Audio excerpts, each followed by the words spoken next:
Il est consigné dans les pages sacrées de l'Exode, au chapitre 14, cette promesse infaillible.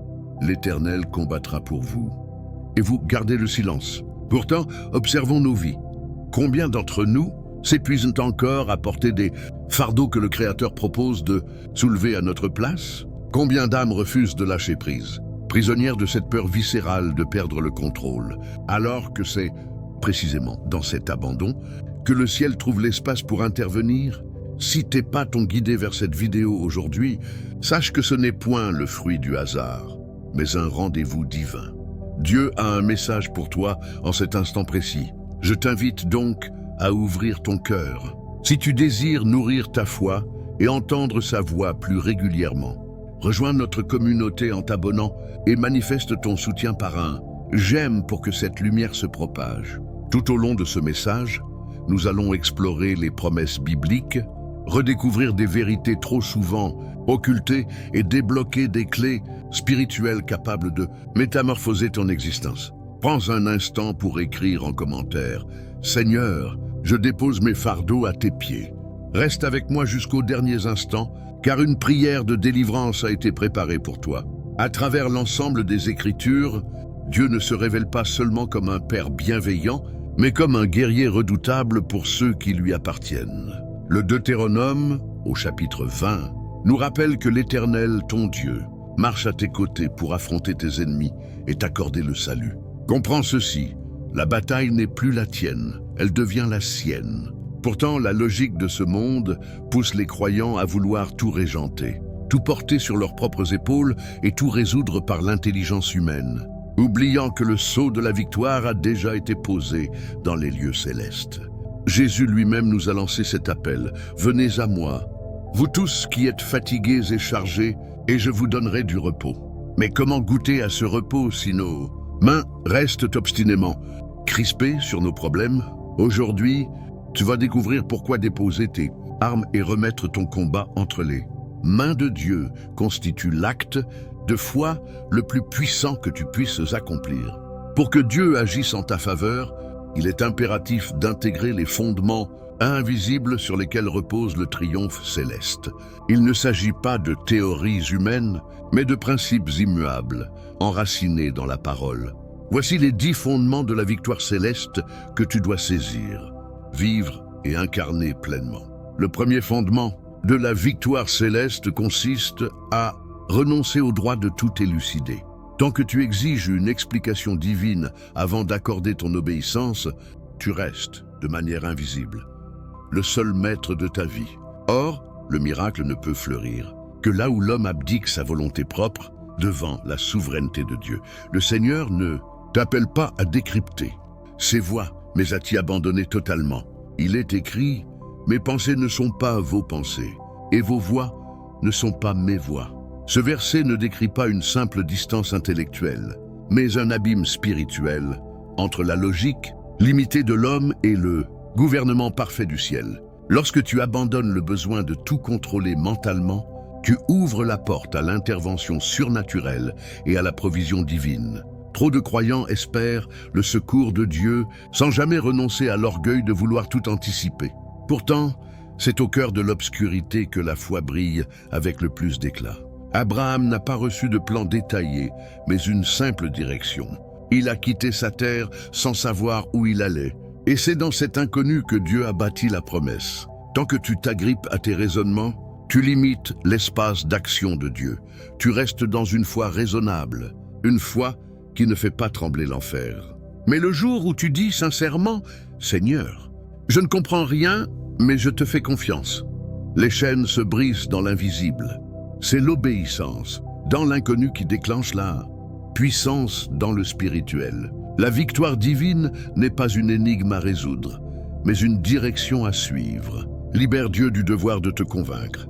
Ce n'est pas ton intelligence qui tracera le chemin, c'est ta soumission radicale et silencieuse qui mobilisera les armées célestes en ta faveur.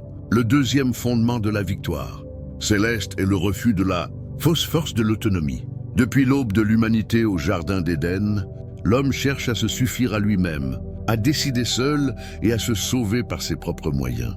Mais dans le royaume de Dieu, l'autonomie n'est pas une qualité, c'est une forme de rébellion. Jésus affirmait que le Fils ne peut rien faire de lui-même, si ce n'est ce qu'il voit faire au Père. Si le Christ lui-même vivait dans une dépendance totale, comment pourrais-tu espérer triompher seul? Beaucoup s'épuisent dans des combats qu'ils ont eux-mêmes initiés parce qu'ils refusent de se placer sous le joug divin. L'autonomie ne produit que de l'agitation et des décisions charnelles qui mènent à la confusion. Tant que tu veux agir par toi-même, Dieu te laisse à tes propres limites. Il n'entre pas en compétition avec ta volonté. Mais le jour où tu cries « Seigneur, je ne peux plus », sa main puissante s'étend. Sa force s'accomplit dans la faiblesse, non dans l'autosuffisance. C'est le paradoxe que l'apôtre Paul soulignait. Quand je suis faible, c'est alors que je suis fort. Ta victoire commence précisément là où s'arrête ta propre force. En lâchant l'illusion de l'autonomie, tu reconnais ton besoin vital de Dieu, et c'est cette humilité qui déchire les cieux au-dessus de ta vie. Le combat ne t'appartient pas.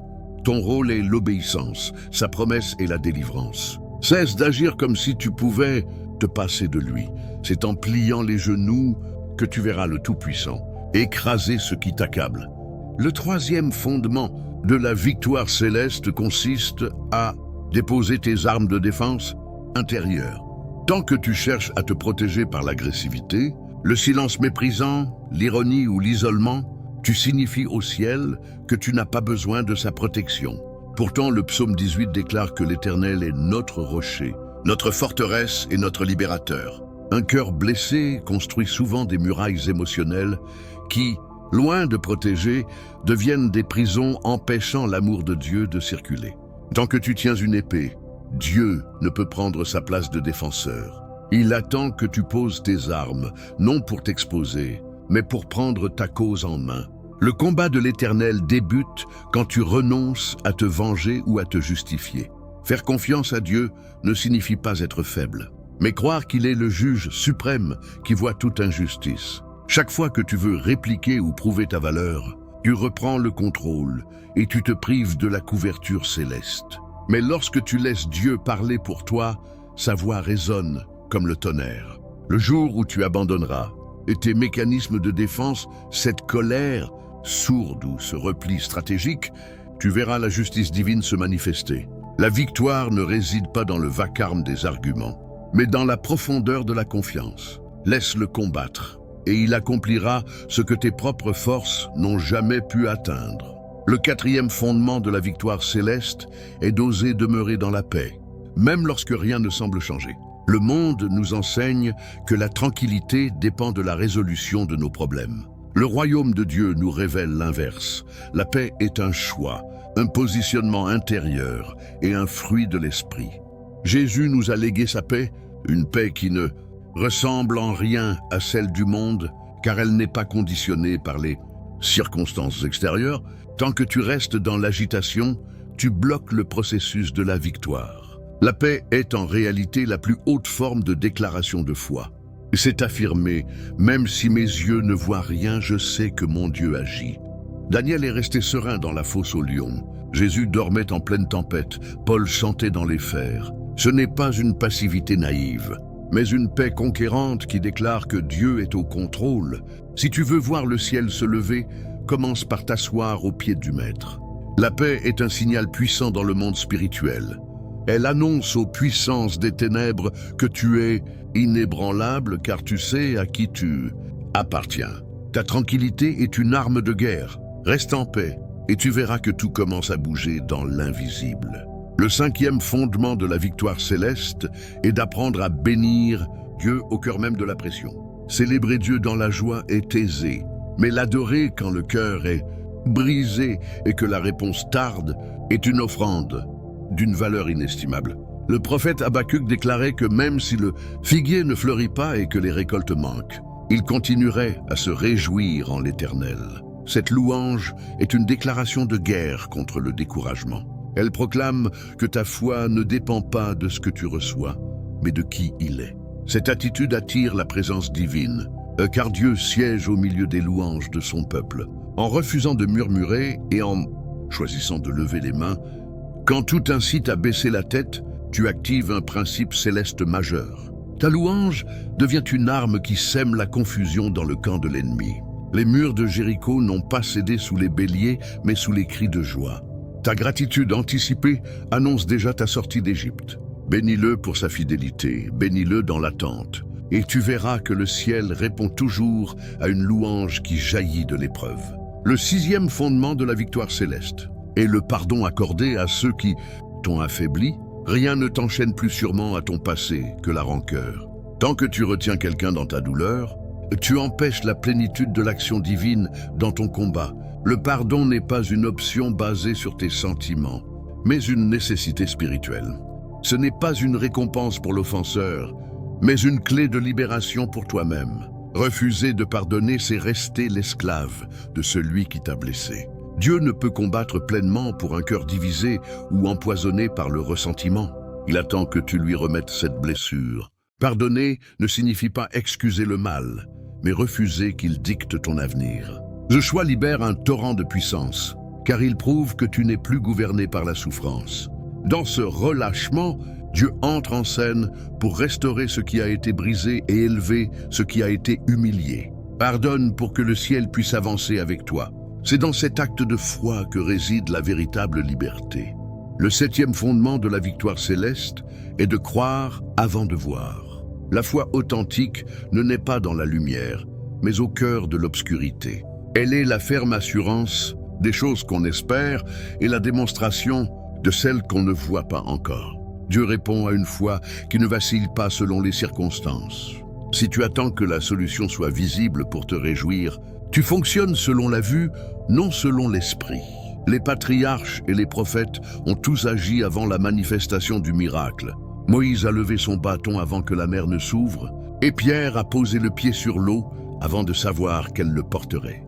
Dieu attend ton oui malgré le non apparent de ta situation. La foi est une décision ferme. Je crois que tu es fidèle, peu importe ce que je ressens. Cette posture de l'esprit force les écluses des cieux. Dieu honore toujours celui qui ose s'élever au-dessus des preuves matérielles pour s'appuyer sur sa parole. Parle, marche et agis comme si la victoire était déjà acquise. Car dans le royaume, ce sont les croyants qui héritent. Le 8e fondement de la victoire céleste réside dans la fidélité au sein des petites choses. Beaucoup aspirent à de grandes victoires, mais négligeant les détails de leur marche quotidienne. Pourtant, celui qui est fidèle dans les moindres choses le sera aussi dans les grandes. C'est une loi spirituelle immuable. Si tu négliges l'obéissance dans tes décisions privées, tu ne seras pas prêt pour les conquêtes publiques. La fidélité est une discipline.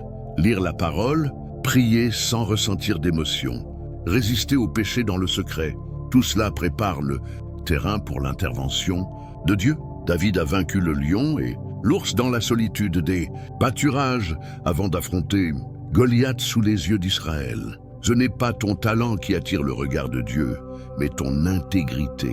Si tu veux que le ciel te confie des victoires visibles, sois digne de confiance dans l'invisible. Reste debout quand personne ne regarde et tu verras les portes s'ouvrir d'elles-mêmes. Le 9e fondement de la victoire céleste est la proclamation de la parole de Dieu en lieu et place de tes émotions. Le monde t'encourage à exprimer tes ressentis, mais le royaume t'ordonne de déclarer ses vérités. La mort et la vie sont au pouvoir de ta langue. Ce que tu confesses ouvre ou ferme des portes spirituelles. Si tu répètes tes peurs, tu fortifies l'œuvre de l'ennemi. Mais si tu proclames ce que Dieu dit, tu transformes l'atmosphère. Jésus n'a pas négocié avec la tempête, il l'a réprimandée. Il n'a pas déploré la mort de Lazare, il a parlé de résurrection. Le combat se gagne d'abord dans ta bouche. Arrête de répéter les mensonges de l'enfer et commence à déclarer « Le Seigneur est ma force », même si tu te sens faible. La foi s'exprime par la parole, et tes déclarations attirent ce que Dieu a déjà ordonné. Tes mots sont des armes. Utilise-les pour bâtir ta victoire. Le 10e fondement de la victoire. Céleste est la persévérance, inébranlable dans l'attente. La patience n'est pas une attente passive. C'est l'attitude que tu gardes pendant que Dieu travaille.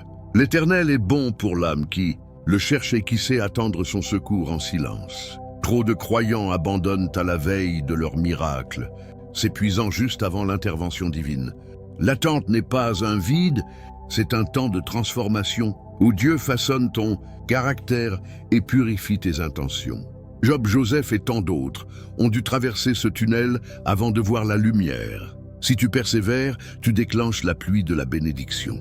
Attends même dans le silence, car celui qui tient bon jusqu'au bout verra la main puissante de Dieu renverser ce qu'il ne pouvait plus supporter.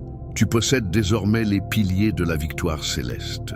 Mais au-delà de ces fondements, il existe des dimensions encore plus profondes, des secrets que Dieu ne révèle qu'à ceux qui marchent dans un abandon total. Voici maintenant les 10 secrets scellés de la victoire divine. Le premier secret réside dans l'action de Dieu au travers du silence apparent. Lorsque tout semble figé et que le ciel paraît d'airain, c'est souvent là que l'œuvre divine est la plus intense. L'erreur est de confondre le silence de Dieu avec son absence. Ses plus grandes interventions se préparent dans l'ombre, loin du tumulte. Dieu cache parfois son œuvre pour tester la profondeur de ta foi et te détacher de toute dépendance émotionnelle. Son silence n'est pas vide, il est sacré. C'est le berceau de ta prochaine percée.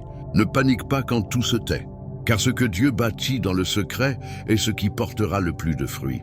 Le deuxième secret scellé est que l'humilité attire irrésistiblement la force céleste. Si le monde valorise la puissance brute, le royaume honore la brisure. Dieu résiste aux orgueilleux, mais fait grâce aux humbles. En t'humiliant, tu cries sans mots que tu ne peux rien sans lui. L'humilité n'est pas de la faiblesse. C'est la reconnaissance de ta petitesse face à sa grandeur. Moïse, l'homme le plus humble, a parlé face à face avec Dieu. Plus tu t'abaisses devant lui, plus tu deviens redoutable pour les ténèbres, car un cœur humble est inattaquable. Dieu défend ceux qui n'ont plus d'orgueil à protéger. Le troisième secret scellé est la puissance du jeûne pour briser les résistances invisibles. Le jeûne n'est pas une simple privation. C'est une arme qui ébranle les fondations spirituelles. Jésus a enseigné que certaines forteresses ne tombent que par la prière et le jeûne. En affaiblissant la chair, tu fortifies l'esprit et éteins le bruit du monde pour entendre distinctement la voix de Dieu.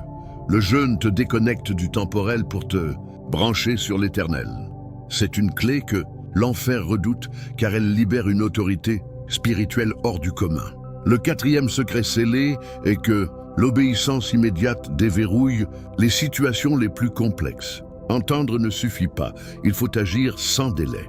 Le retard dans l'obéissance est souvent ce qui bloque l'intervention divine. L'obéissance est une semence qui libère une moisson immédiate d'autorité. Abraham et Pierre n'ont pas hésité. Ils ont agi dès que la parole a été prononcée. N'attends pas de tout comprendre pour bouger. Le ciel se lève quand tu te mets en marche. Le cinquième secret scellé est la gratitude constante comme arme contre le découragement. Rendre grâce en toute chose est une stratégie de guerre. La gratitude t'arrache à la posture de victime et te repositionne dans la réalité du ciel. Elle crée une atmosphère que l'ennemi ne peut supporter, car le diable se nourrit de tes plaintes. En remerciant Dieu, même pour le peu, tu brises son emprise et tu attires la faveur. Écris en commentaire « Je choisis la gratitude comme bouclier ». Le sixième secret scellé est le pardon à soi-même. Beaucoup de croyants vivent sous une condamnation intérieure, prisonniers de leurs échecs passés. Pourtant, il n'y a plus de condamnation pour ceux qui sont en Christ. Refuser de se pardonner, c'est nier l'efficacité du sacrifice de la croix. Si Dieu t'a lavé, tu n'as plus le droit de t'accuser. Reçois sa miséricorde et regarde-toi à travers son regard d'amour. C'est en te libérant de la honte que tu entreras pleinement dans ta victoire. Souviens-toi, la victoire ne dépend pas de tes efforts, mais de ton abandon entre les mains du Tout-Puissant. Avance avec cette certitude. Il combat pour toi. Le septième secret scellé de la victoire divine, c'est que la louange nocturne déclenche des percées extraordinaires. Il existe des combats spirituels d'une telle intensité qu'ils ne se gagnent pas à la lumière du jour, mais dans le secret de l'obscurité. Il y a des chaînes qui ne cèdent que lorsque la bouche du croyant choisit d'élever un chant d'adoration alors que tout semble perdu. Il est écrit dans les Actes des Apôtres, au chapitre 16, que vers le milieu de la nuit, alors qu'ils étaient enchaînés au fond d'une cellule, Paul et Silas priaient et célébraient Dieu par des hymnes. Et soudain, un séisme ébranla les fondations de la prison. Et ce n'est pas une coïncidence chronologique, c'est une loi spirituelle. La louange nocturne est un acte de foi à l'état pur. Adorer le Seigneur quand le monde dort, quand la douleur est vive et que l'issue est invisible, c'est offrir un parfum d'une valeur inestimable qui force l'attention du trône céleste. Cette louange-là n'est pas dictée par l'ambiance ou les circonstances favorables. Elle est une arme de destruction massive contre les forteresses de l'ennemi. La nuit, ton âme est plus exposée, plus vulnérable aux murmures du doute. En choisissant de chanter à minuit, tu déclares à l'enfer que ton espérance ne dépend pas de ce que tes yeux voient, mais de ce que ton cœur sait. C'est dans ce sacrifice de louange que les verrous les plus résistants sautent et que les portes de fer s'ouvrent d'elles-mêmes. Le 8e secret scellé de la victoire divine, c'est que le don sacrificiel sème la confusion dans le camp de l'adversaire. Trop souvent, nous percevons la générosité comme une simple obligation religieuse, alors qu'elle est en réalité un acte de guerre spirituelle de haute intensité. Dans l'Ancien Testament, les victoires les plus éclatantes étaient souvent précédées d'une offrande qui coûtait. Lorsque tu donnes alors que tu es toi-même dans le besoin, lorsque tu sèmes dans les larmes ou que tu libères des ressources alors que la logique humaine te dicte de thésauriser, tu brises l'esprit de manque qui tente de t'asphyxier. Le don sacrificiel proclame que ta sécurité ne réside pas dans tes comptes ou tes réserves, mais dans la provision inépuisable du royaume. C'est une gifle spirituelle adressée à l'esprit de peur. En honorant Dieu avec tes prémices, tu sanctifies tout ce qui te reste et tu autorises le ciel à multiplier ta semence. Le diable ne comprend pas la logique du don. Il ne connaît que la prédation. C'est pourquoi, lorsque tu deviens un canal de bénédiction malgré la pression, tu sors de sa juridiction. Ta générosité devient un bouclier et un aimant à miracle. Car Dieu ne reste jamais le débiteur de celui qui ose tout lui confier. Le 9e secret scellé de la victoire divine, c'est que la persévérance dans la prière secrète forge ton autorité publique. Beaucoup de croyants cherchent des résultats visibles sans avoir labouré le terrain dans l'invisible, mais la véritable puissance ne s'acquiert pas devant les hommes. Elle se reçoit dans le lieu secret, derrière la porte fermée de ta chambre. Jésus nous a enseigné que c'est là, dans l'intimité avec le Père, que les récompenses se préparent. Tes larmes versées en secret, tes supplications nocturnes et tes moments de communion silencieuse sont des investissements spirituels qui construisent une autorité devant laquelle les démons tremblent. Tu ne peux pas chasser un géant en public si tu n'as pas appris à dompter tes propres peurs dans la présence de Dieu.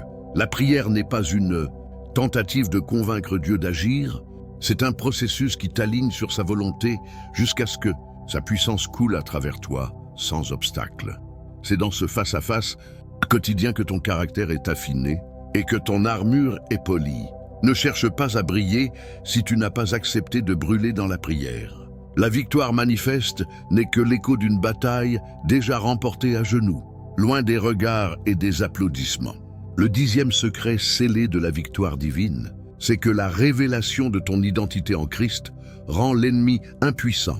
La plus grande stratégie de l'adversaire n'est pas de te frapper, mais de te faire oublier qui tu es, tant que tu te vois comme une victime, comme un pécheur misérable ou comme un laissé pour compte, tu subis le combat.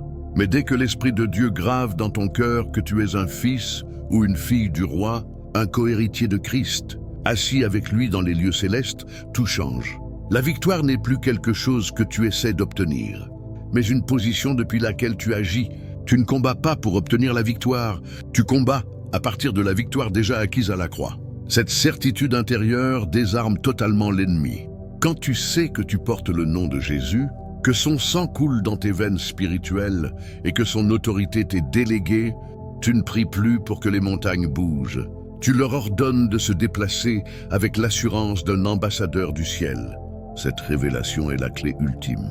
Elle transforme ta peur en audace et tes gémissements en décrets royaux. Maintenant que ces vérités ont été déposées dans ton esprit, prépare-toi.